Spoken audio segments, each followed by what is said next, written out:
विष्णु आज रसपान करेंगे सत्यनारायण व्रत कथा का। आज है सुंदर पूर्णिमा। आरंभ करते हैं बैसाख पूर्णिमा की सुंदर सत्यनारायण व्रत कथा। शास्त्रों में बताया गया है कि सत्यनारायण व्रत कथा का पाठ करने से व्यक्ति को 1000 यज्ञ के बराबर पुण्य फल मिलता है। सत्यनारायण भगवान व्रत कथा में भगवान विष्णु के सत्य स्वरूप के बारे में बताया गया है। इस व्रत का पाठ करने से घर में सुख समृद्धि का वास होता है और भगवान विष्णु की कृपा हमेशा बनी रहती है। कथा के अनुसार एक समय की बात है, नैमिषारण्य तीर्थ में शौनक आदि ऋषियों ने श्री सूत जी से पूछा, इस कलयुग में वेद विद्या रहित मनुष्य को प्रभु भक्ति किस प्रकार से मिल सकती है तथा उनका कैसे उद्धार हो सकता है। हे मुनि श्रेष्ठ, ऐसा कोई तब बताइए जिससे थोड़े से ही समय में पुण्य मिले और मनवांछित फल भी मिल जाए। इस प्रकार की कथा सुनने की हम इच्छा रखते हैं। सर्व शास्त्रों के ज्ञाता सूत जी बोले, हे वैष्णवों में पूज्य, आप सभी ने प्राणियों के हित की बात पूछ ली है, इसलिए मैं आप सभी को ऐसे श्रेष्ठ व्रत के बारे में बताऊंगा जिसे श्री नारद जी ने लक्ष्मी जी से पूछा था और लक्ष्मीपति ने मुनि श्रेष्ठ नारद जी से कहा था, आप इसे ध्यान से सुनिए। एक समय की बात है, योगीराज नारद जी दूसरों के हित की इच्छा लिए अनेकों लोकों में घूमते हुए मृत्युलोक में आ पहुँचे। यहाँ उन्होंने अनेक योनियों में जन्मे प्रायः सभी मनुष्यों को अपने कर्मों द्वारा उनके दुखों से पीड़ित देखा। अतः दुख देख नारद जी सोचने लगे कि कैसा यत्न किया जाए जिससे कि निश्चित रूप से मानवों के दुखों का अंत हो जाए। इसी विचार पर मनन करते हुए वह विष्णु लोक में पहुंच गए। वहां वह देवों के देव नारायण की स्तुति करने लगे, जिनके हाथों में चक्र, शंख, गदा और पद्म में थे। साथ ही गले में वरमाला वह पहने हुए थे। स्तुति करते हुए नारद जी बोले, हे भगवान, आप अत्यंत शक्ति से संपन्न हैं। मन तथा वाणी भी आपको नहीं पा सकती है। आपका आदि मध्य और अंत नहीं है। निर्गुण स्वरूप सृष्टि के कारण भक्तों के दुख को दूर करने वाले हैं। आपको मेरा नमस्कार है। नारद जी की स्तुति सुन विष्णु भगवान बोले, हे मुनि श्रेष्ठ, आपके मन में क्या बात है? आप किस काम के लिए पधारे हैं उसे निसंकोच कहें। इस पर नारद मुनि बोले कि मृत्युलोक में अनेक योनियों में जन्मे मनुष्य अपने कर्मों के द्वारा अनेकों दुख से दुखी हो रहे हैं। हे नाथ, आप मुझ पर दया करते हुए बतलाइए कि मनुष्य थोड़े से प्रयासों से अपने दुखों से कैसे छूट सकता है। तब श्रीहरि बोले, हे नारद जी, मनुष्य की भलाई के लिए तुमने बहुत अच्छी बात पूछी है।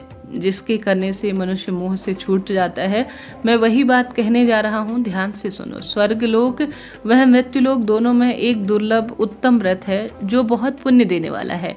आज प्रेमवश होकर मैं उसे तुमसे कहता हूँ। श्री सत्यनारायण भगवान का यह व्रत अच्छी तरह विधि पूर्वक करने से तुरंत ही मनुष्य दुख भोग रहा होता है तो उसे मुक्ति मिलकर सुख की अनुभूति होनी है और मरने के बाद वह मोक्ष प्राप्त करता है।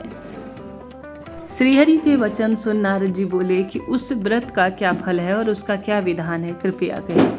यह व्रत किस प्रकार से किया जाता है? इस व्रत को करने का दिन कौन सा है? सभी कुछ विस्तार से बताइए। नारद जी की बात सुनकर श्रीहरि बोले, दुख और शोक को दूर करने वाला यह सभी स्थानों पर विजय दिलाने वाला है। मानव को भक्ति व श्रद्धा के साथ शाम को सत्यनारायण भगवान की पूजा धर्मपरायण होकर बंधु और बांधवों के साथ करनी चाहिए। भक्ति भाव से ही नैवेद्य, केले का फल, घी, दूध और गेहूं का आटा सवाया लेना चाहिए। गेहूं के स्थान पर साठी का आटा, शक्कर या गुड़ लेकर या सभी भक्षण योग्य पदार्थों को मिलाकर भगवान के लिए भोग लगाना चाहिए।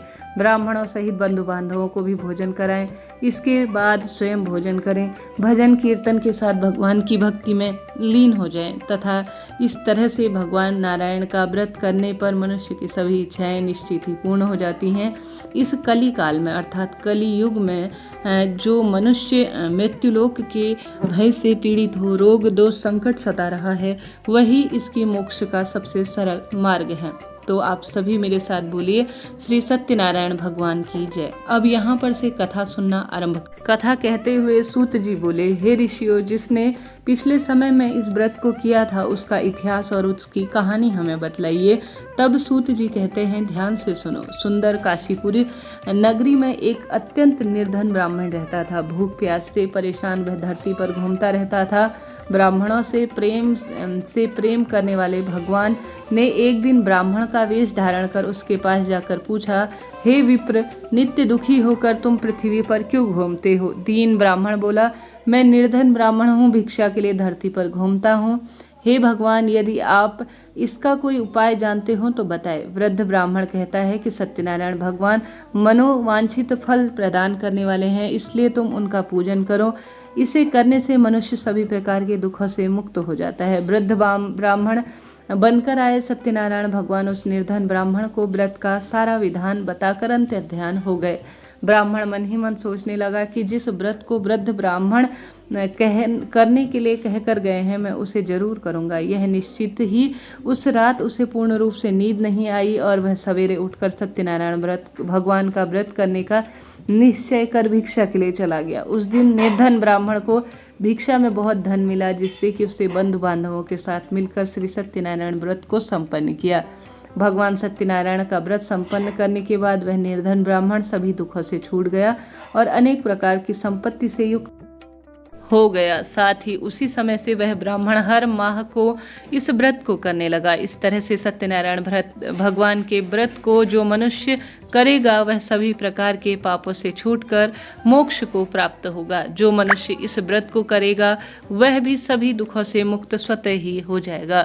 सूत जी बोले कि इस तरह से नारद जी से नारायण जी ने कहा, हुआ सत्यनारायण व्रत को मैंने तुमसे कहा, हे विप्रो, मैं अब और क्या कहूँ? ऋषि बोले, हे मुनिवर, संसार में उस विप्र से सुनकर और किस किस ने इस व्रत को किया, इस बारे में पूरी बात मैं सुनना चाहता हूँ। कृपया श्रद्धा भाव से मेरे साथ यह बात साझा करें। सूत जी बोले, हे मुनियो, जिसने इस व्रत को किया है वह सब सुनो। एक समय वही विप्र धन वह ऐश्वर्य के अनुसार अपने बंधु बांधवों के साथ इस व्रत को करने को तैयार हुआ। उसी समय एक लकड़ी बेचने वाला बूढ़ा आदमी और लकड़ियां बाहर रखकर अंदर ब्राह्मण के घर आया। प्यास से दुखी होकर वह लकड़हारा उनको व्रत करते हुए देख विप्र को नमस्कार कर पूछने लगा कि आप यह क्या कर रहे हैं? तो उन्होंने बताया कि यह मैं व्रत कर रहा हूँ तथा इसे करने का क्या फल मिलेगा, कृपया मुझे बताइए। ब्राह्मण ने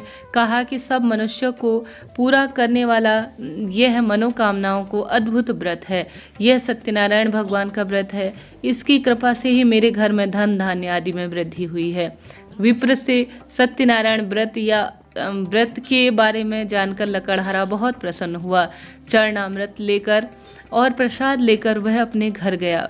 लकड़हारे ने अपने मन में संकल्प किया कि आज लकड़ी बेचने के बाद जो धन मिलेगा उसी से सत्यनारायण भगवान का उत्तम व्रत करूंगा। मन में इस विचार को ले बूढ़ा आदमी सर पर लकड़ियां रखकर उस नगर में लकड़ी बेचने गया जहां धनी लोग ज़्यादा रहते थे। उस नगर में उसने अपनी लकड़ियों के दाम जो है कम ही कहे, परंतु 4 गुना अधिक उसका धन उसे प्राप्त हुआ। बूढ़ा लकड़हारा प्रसन्नता के साथ दाम लेकर केले, शक्कर, घी, दूध, दही और गेहूं का आटा लेकर सत्यनारायण भगवान के व्रत की अन्य सामग्री लेकर अपने घर पहुंचा।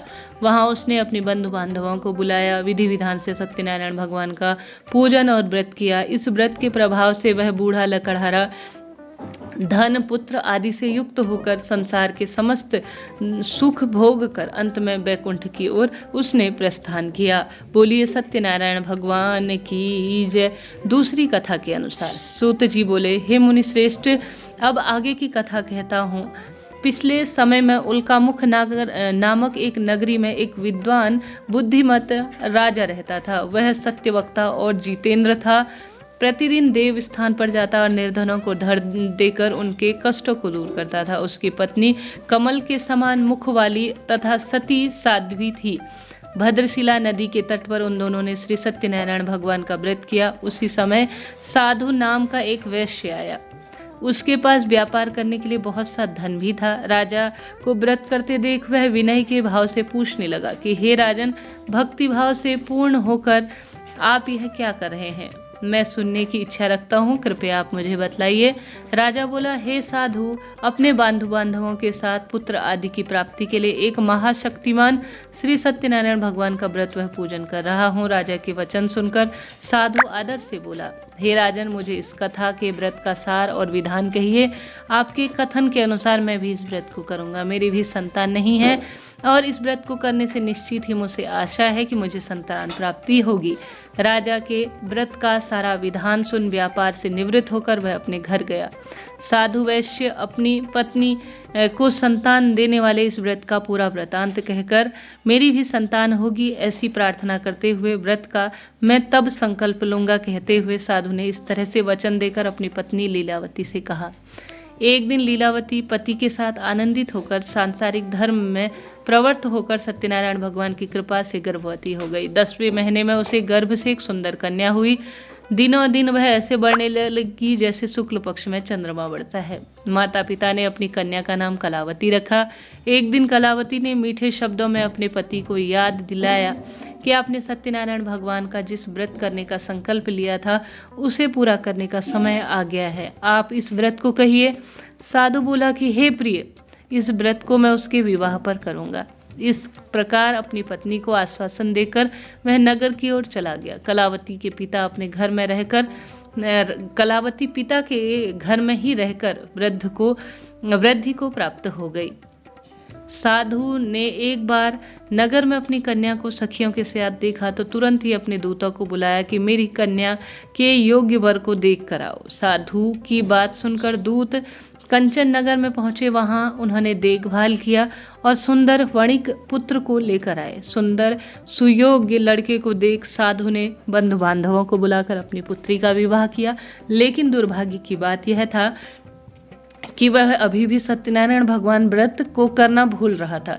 इस प्रकार श्री भगवान क्रोधित हो गए और श्राप दिया कि साधु को अत्यंत दुख मिले। इससे अपने कार्य में कुशल साधु बनिया जमाई को लेकर समुद्र के किनारे स्थिर होकर रत्नापुर नगर में गया। वहां जाकर दामाद ससुर दोनों मिलकर चंद्रकेतु राजा के नगर में व्यापार करने लगे। एक दिन भगवान सत्यनारायण की माया से एक चोर राजा का धन चुराकर भाग रहे थे।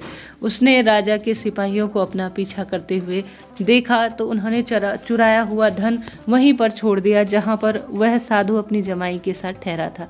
राजा के सिपाहियों ने साधु वैश्य के पास राजा का धन पड़ा हुआ देखा तो वह ससुर जमाई दोनों को बांधकर प्रसन्नता के साथ राजा के पास ले आए और कहा कि उन दोनों ने ही यही चोर हैं और इन्होंने ही हमारा धन चुराया है। अब आगे की कार्रवाई आप करें। राजा की आज्ञा से उन दोनों को कठिन कारावास में डाल दिया गया और सारा धन भी उनका छीन लिया गया।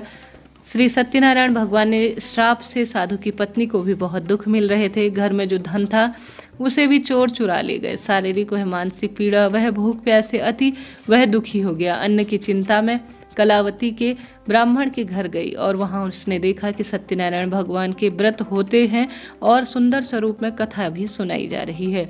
वह प्रसाद लेकर घर वापस आई। माता ने देर से आने का कारण पूछा। तब वह मन ही मन कहने लगी और सुंदर बात अपने मन ही मन उसे याद आया और अपनी बेटी को सारी वृतांत बताने लगी। कलावती ने अपनी माता से कहा कि मैंने वहां पर देखा है कि वहां व्रत हो रहा है। कन्या के वचन सुनकर कलावती भगवान के पूजन की तैयारी करने लगी।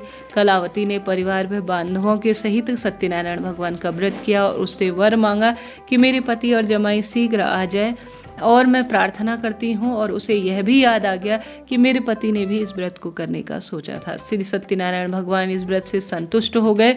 उसकी भूल चूक उसकी माफ की और पूर्ण रूप से उसके द्वारा की गई पूजा पाठ को स्वीकार किया। और राजा चंद्रकेतु को सपने में दर्शन देकर कहा कि हे राजन, तुमने उन दोनों वैश्यों को छोड़ देना है। उन्होंने जो धन लिया है वह उनको वापस कर देना है। वह किसी भी स्वरूप में चोर नहीं है। अगर ऐसा नहीं किया तो तुम्हारा जो राज्य है और तुम राजा हो पूर्ण रूप से इससे विमुख हो जाओगे। राजा को यह सुनकर कहकर वह अत्यंत अंतर्ध्यान हो गए। अब राजा को यह सपना पूर्ण रूप से याद था और सुबह उसे भगवान जो स्वप्न में दर्शन दिए हुए थे और उनकी कही हुई पूर्ण रूप से बात याद आई। प्रातःकाल उसने तुरंत ही सभा बुलाई और राजा ने अपना सपना सभी व्यक्तियों को सुनाया और फिर वह बोले कि वणिक पुत्रों को कैद से मुक्त किया जाए और उन्हें सभा में लाया जाए। दोनों के आते ही राजा ने उन्हें प्रणाम किया। राजा वीथीवाड़ी में बोले कि हे महानुभावों, भाग्यवश मैंने ऐसा किया जो तुम्हें दुख प्राप्त करवाए, और मैं भी कहीं न कहीं इस दुख और संताप से घिरा हुआ हूँ, लेकिन अब तुम्हें कोई भी भय नहीं है। ऐसा कह राजा ने उन दोनों को नए वस्त्र आभूषण दिए और जितना भी उनका धन था उन्हें दुगना होकर वापस करवाया। दोनों वैश्य अपने घर चले गए। इस तरह से 3 अध्याय की कथा थी। इसके बाद सूत जी बोले, वैश्य ने मंगलाचार कर अपनी यात्रा आरंभ की और नगर की ओर चल गए। थोड़ी देर बाद ही एक दंडी वेशधारी श्री सत्यनारायण भगवान ने उनसे पूछा कि हे साधु, तेरी नाव में क्या है? अभिवाणी वणिक हंसता हुआ बोला कि कुछ नहीं है। हे दंडी, आप मुझसे क्यों पूछते हो? यह धन इच्छा लेने की बात है क्या?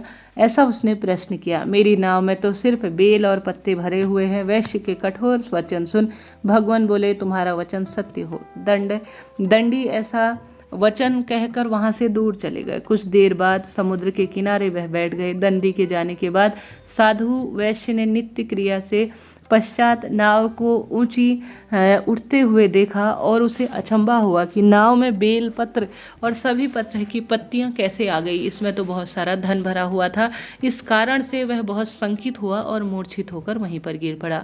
मूर्छा खुलने के बाद वह अत्यंत शोक में डूब गया कि उसका दामाद बोला कि आप शोक न करें, यह दंडी ऋषि आसपास ही होंगे जिनके श्राप के कारण हमारे साथ ऐसा हुआ है। अब हमें उनकी शरण में चला जाना चाहिए। दामाद की बात सुनकर वह दंडी के पास पहुंचा और अत्यंत भावपूर्ण स्वरूप में उनसे क्षमा याचना कर उनके द्वारा जो मैंने असत्य वचन बोले हैं ऐसी बात कहते हुए उनके पैरों में गिरकर क्षमा याचना करना लगा। ऐसा कहकर महान शोकातुर होकर रोने लगा और दंडी भगवान बोले, हे वणिक पुत्र, मेरी आज्ञा से बार बार तुम्हें दुख प्राप्त हुआ है। तू मेरी पूजा से विमुख हुआ। साधु बोला, हे भगवान, मेरी माया से ब्रह्मा आदि देवता भी अनेक रूप को नहीं जानते। मैं अज्ञानी कैसे जान सकता हूँ? आप प्रसन्न होइए। अब मैं सामर्थ्य के अनुसार अपनी पूजा करूँगा। मेरी रक्षा करो और पहले के समान ही मेरे जीवन को धन धान्य से भर दो। साधु वैश्य की भक्तिपूर्वक और सुंदर वचन सुनकर भगवान प्रसन्न हुए और इच्छानुसार उसे वरदान देकर अंतर्ध्यान हो गए। ससुर जमाई जब नाव पर आए तो नाव धन धान्य से भरी हुई थी और अन्य साथियों के साथ सत्यनारायण भगवान का पूजन कर अपने नगर की ओर वह चल दिए। जब नगर के नज़दीक पहुंचे तो दूत को घर पर खबर करने के लिए भेज दिया। दूत साधु रानी की पत्नी को प्रणाम कर कहता है कि मालिक अपने दामाद के साथ आपके घर के निकट ही आ गए हैं। दूत की बात सुन साधु की पत्नी लीलावती ने बड़े हर्ष के साथ सत्यनारायण भगवान का पूजन कर अपनी पत्नी कलावती से कहा कि अपने पति के दर्शन करने को जाती हूँ, तू कार्य को संपूर्ण कर और पूर्ण कर आ जाना। माता के ऐसे वचन सुन कलावती जल्दी में प्रसाद और पूजा पूर्ण किए बिना ही दौड़ी दौड़ी आ गई। प्रसाद की अवज्ञा के कारण से सत्यनारायण भगवान रुष्ट होकर और नाव सहित अपने पति को उन्होंने न पानी में पूर्ण रूप से डुबा दिया। कलावती अपने पति को वहां न पाकर रोती रोती जमीन पर गिर गई और नौका को डूबता हुआ देख, कन्या को रोता हुआ देख दुखी साधु भी बोला कि हे प्रभु, मुझसे और मेरे परिवार से जो भूल हुई है उससे क्षमा प्रार्थी हूँ। साधु के दीन वचन सुनकर श्री सत्यनारायण भगवान प्रसन्न हो गए और आकाशवाणी हुई, हे साधु, तेरी कन्या मेरे जो पूजा था, प्रसाद था, उसे अधूरा ही कर छोड़कर आ गई है, इसलिए उसका पति अदृश्य हो गया है। यदि वह घर जाकर पूरी पूजा करे संपूर्ण स्वरूप में और प्रसाद खाकर लौटती है तो उसका पति अवश्य उसे प्राप्त हो जाएगा। ऐसी आकाशवाणी सुंदर स्वरूप में हुई। कलावती घर गई, पूजा संपूर्ण की, प्रसाद लिया, भूल चूक के लिए क्षमा प्रार्थी हुई और वापस उस स्थान पर आती है तो अपने पति के सुंदर दर्शन पा लेती है। इसके बाद साधु अपने बंधु बांधवों के साथ श्री सत्यनारायण भगवान की विधि पूर्वक जन्म जन्मांतर तक पूजा करने लगा, जिससे वह इस लोक में सुख भोगता हुआ अंत में स्वर्ग की प्राप्ति की ओर गया। बोलिए श्री सत्यनारायण भगवान की जय।